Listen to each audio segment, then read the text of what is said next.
Hi guys, welcome back to our live session. In today's session, we'll be discussing about schedules and how to export the schedules in Revit. We'll be looking into creating a schedule of MEP components such as one for the ducts and another one for the diffusers, let's say. Uh, Basically the air terminals, okay. So we'll be looking into creating two schedules today, one for the ducts and one for the air terminals, and we'll see also how to export them into Excel format. Okay, so without any further ado, let's start with the session. As you guys can see over here, we have already opened up a project, a sample one, which has a lot of MEP components such as ducts, pipes, cable trays, diffusers, lighting fixtures, and everything. So from this model, I want to get the quantity takeoff for the ducts as well as for the diffusers. Okay, so to get the quantity takeoff or to create the schedule in Revit, the first step is to go for the Analyze tab on the top. You can see this tab here, Analyze. We have the Reports and Schedules panel. Inside the panel, we have the option called Schedule Quantities. You can use this option to create a schedule or even to create a schedule basically for the quantities. Okay, so you can click on this option here and you're going to get a new window for creating a new schedule. From here, we need to select the category for which we want to create the schedule. So let's say I want to create a schedule for the duct here now. So I'm going to select the category as duct. In some cases, you won't be finding the proper or the particular category over here. If you're not finding the category of ducts, for example, make sure the filter list is selected as per the requirement. If you untick the mechanical, let's say you have ticked on architecture, you'll be getting the categories based on the architectural elements. Okay, you won't be finding ducts or cable trays or anything over here. You'll be finding the categories for the architecture. Okay, so similarly here, since I want to take off the ducts, so I'm going to select the mechanical filter. I'm going to turn it on, and scrolling down I can see there is a category for ducts. You won't be able to select multiple categories at the same time, so you need to create separately for each category. Okay, so let me select this one here, the ducts category. You can specify a name. If you want to specify a name for the schedule that you're going to create, you can do that here, but I'm going for the default name here, so let's go with the default name. Let's click on OK. You're going to get a new window which is basically for adding the schedule, for adding the fields which you want to see for the schedule.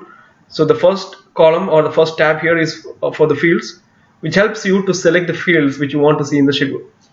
So here, since I'm going for the duct schedule, I want to have the family and type, obviously, which shows me the family name and the type of the duct I'm having in the model.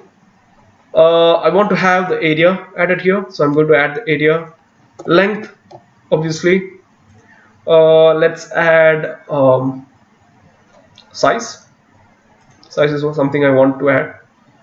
And the system classification, which shows me whether the duct is under the system of supply, return, or exhaust. Okay.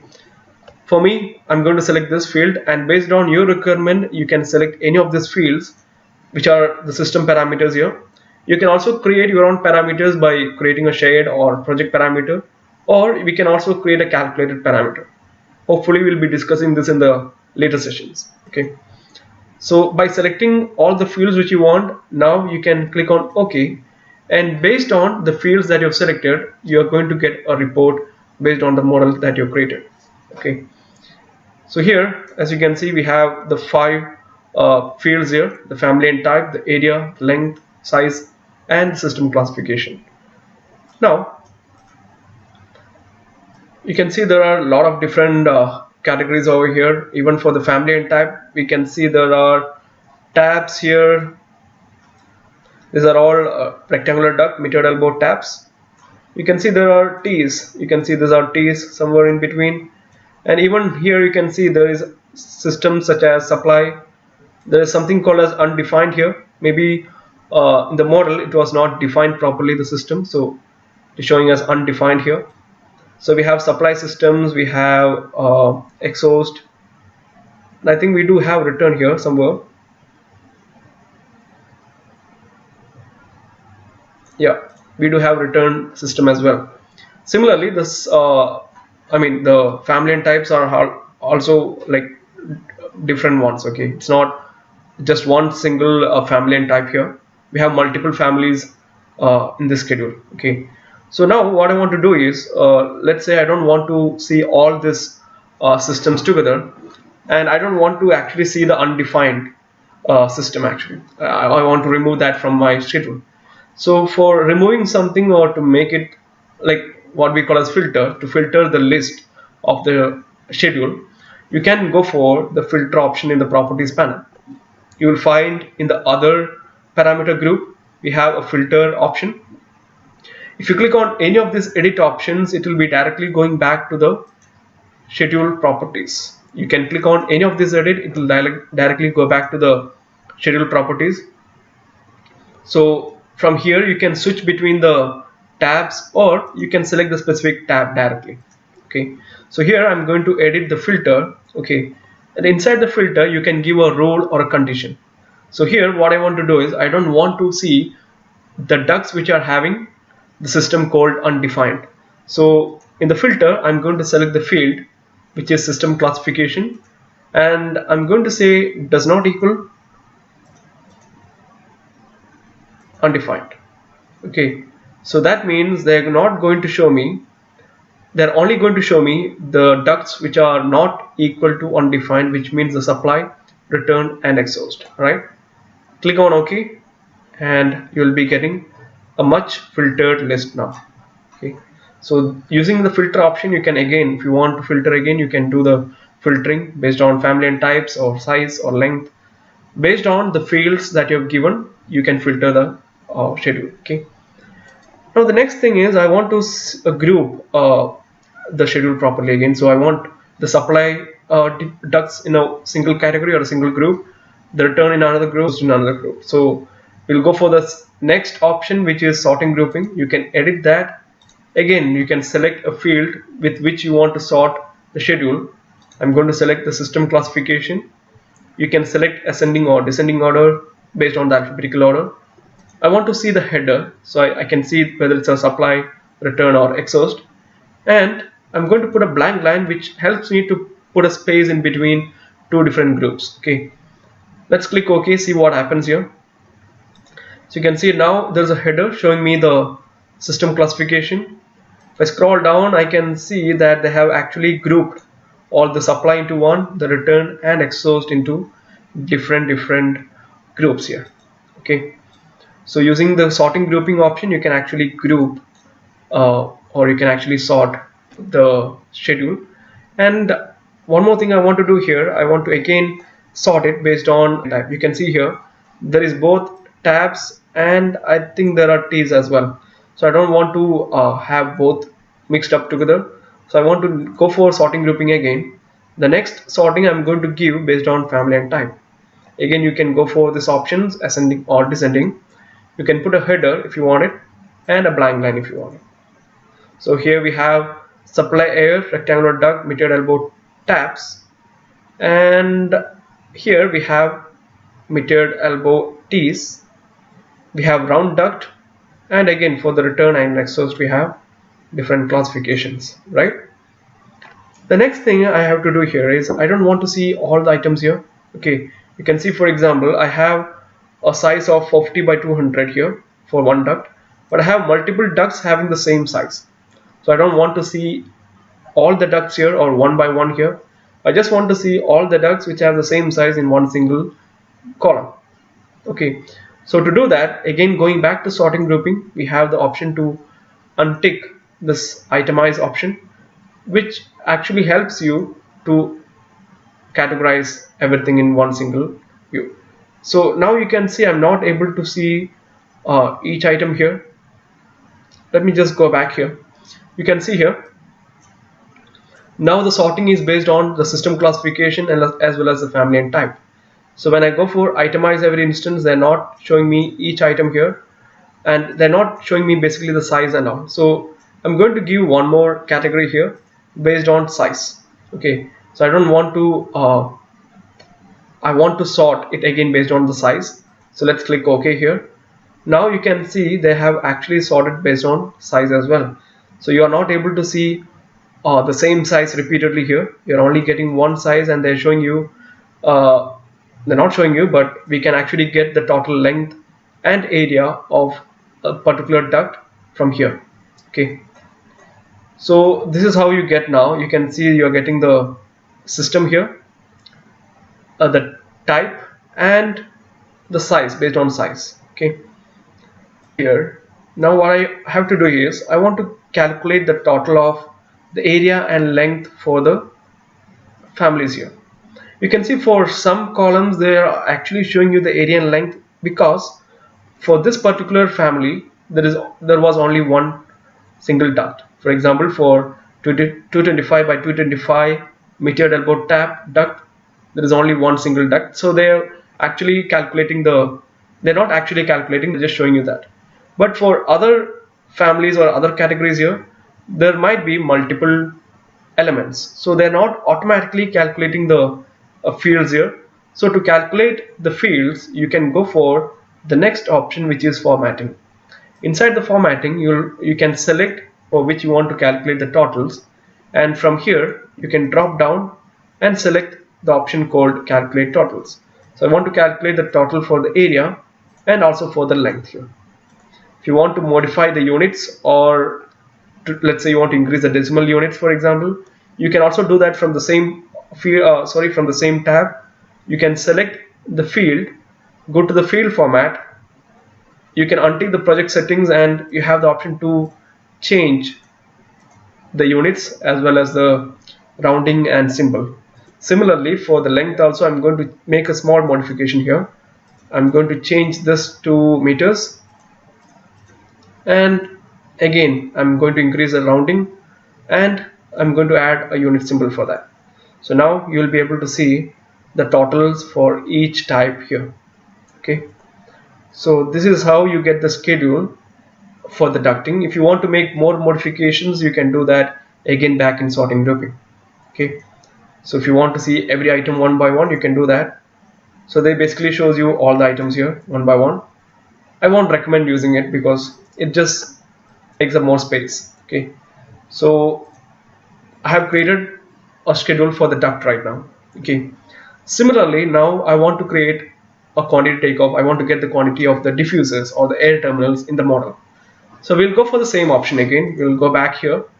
I'm going to close that one. Now going back to analyze tab, click on the same option, schedule quantities, and I'm going to select this category now, air terminals. Okay, you can give a name. I'm not specifying the name right now, so let's click OK. In the schedule properties window, you can again go for the fields, and here again I'm going to start with the family and type. I want to see the size of the diffuser. Let's say the coast is required, so I'm adding the coast. And one of the important options here, I can add level here, which basically shows you in which level you have the item placed or the component placed. This won't be available for system families such as ducts, pipes, cable trays and all. This comes normally for the component families such as fittings, accessories, diffusers, lighting fixtures and all that.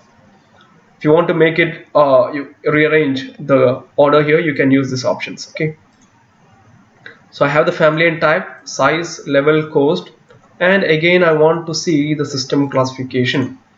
Right, let's click OK. See what happens here. So you're basically getting the family and type here, the size, the level, the cost, whatever. So since I've already given some cost in the project, I can see the cost here, and it is again based on the input that you've given in the file, in the model. Okay, now based on the levels, you can see there is you can see all the levels over here. Level, we have till level 3 in the model, so you can see the elements from level 2, level 3 and level 1. But I want to filter it again. I don't want to see all the levels here. I just want to see the elements in level 1. Let's say it's a typical floor layout.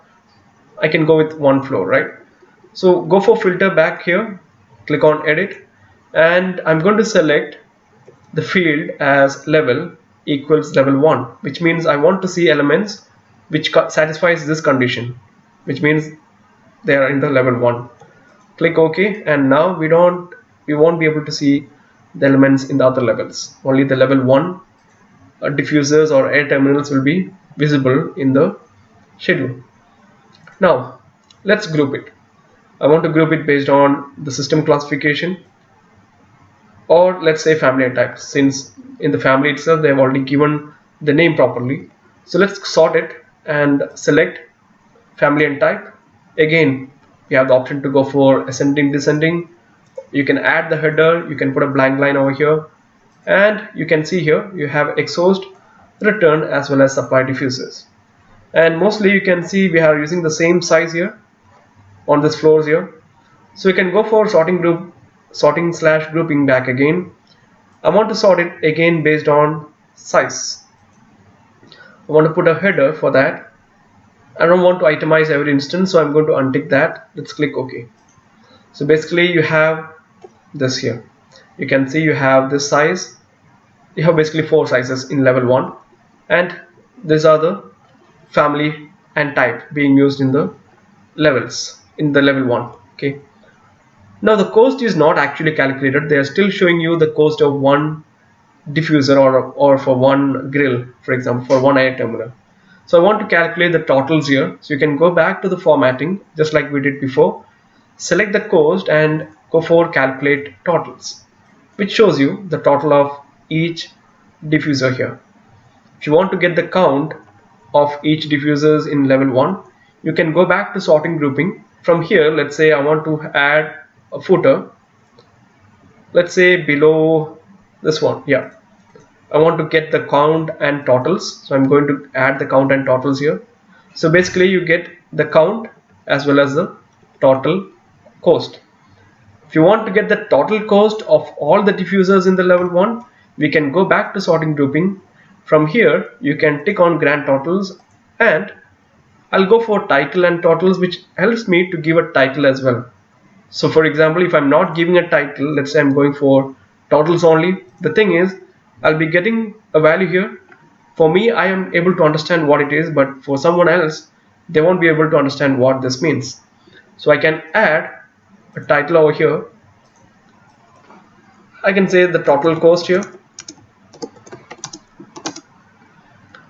and I'll be getting the title over here. So the same procedure can be done to create schedules for the other component families. And over here on the top you have the option similar to Word and all. Like Word, you can change the property of the columns and rows. We can make it in center alignment. You can change the font style if you want it. You can change the height. All the similar options which you find in the editing software such as Word, Excel, and all that. Okay. So right now we have the schedules here. Okay. So the next step is I want to export this into Excel files. Okay.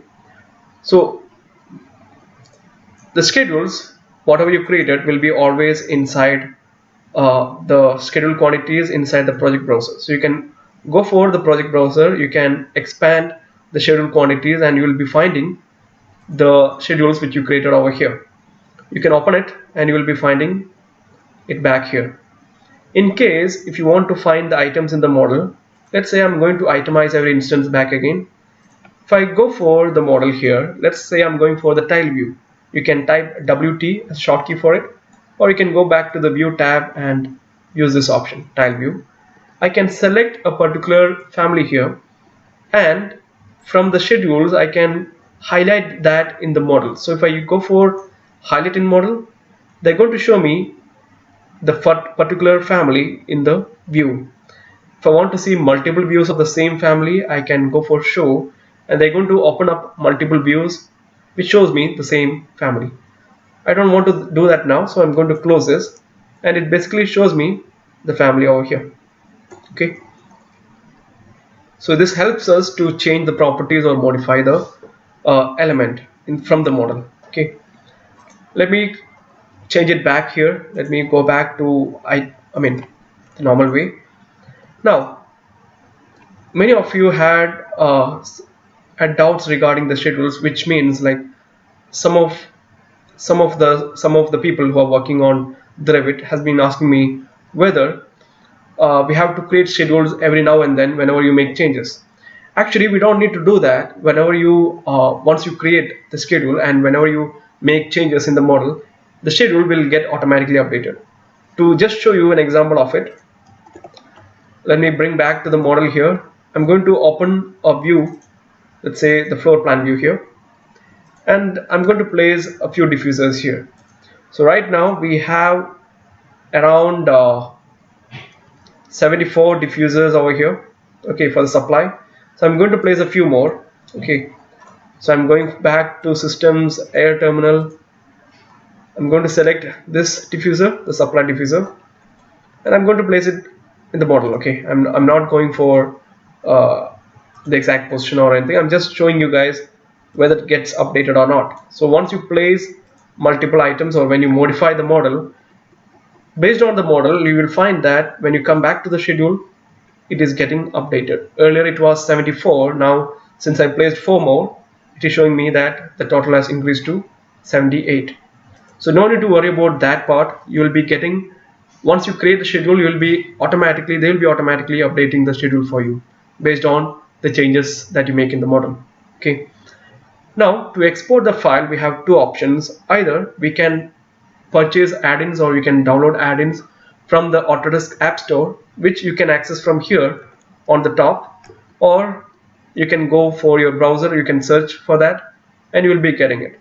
I have one such add-in with me which helps me to import as well as export between Revit and Excel. But if you guys don't have it, you can go back to the file menu where we have the option to export the file as a report. You can save it in, you can go for export report schedule. You can save that as a .txt file. So I'm going to save it in a .txt file here. I'm going to click OK, right? And now when I go for the location where I've saved it, you can see this is a file which I've saved. If you double click on it, it is going to open in the notepad or maybe in some other software. I think it can be opened in notepad and wordpad, but I wanted this in Excel format, right? So you can go for Excel. This is something most people are again asking me, how to export directly to Excel. So just open your Excel. You have the .txt file over here which you exported right now. Just drag this and put it inside the Excel here. So you can just drag it and put it over here. That's it.